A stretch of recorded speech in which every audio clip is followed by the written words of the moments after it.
Hey guys, and welcome back to this channel. In this video I'll be showing you guys how you can create this kind of cool video edit on CapCut PC. So select your video, copy and paste it, and on the second video go to cutout and select auto cutout.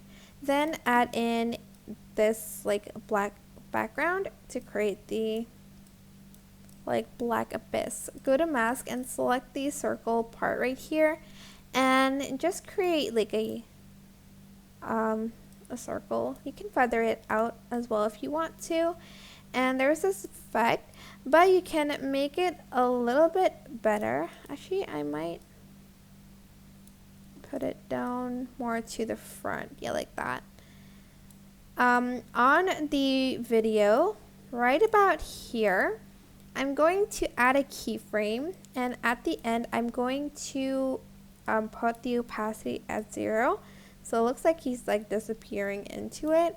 So again, I just put a keyframe on the blend mode, and then it went from 100% to 0.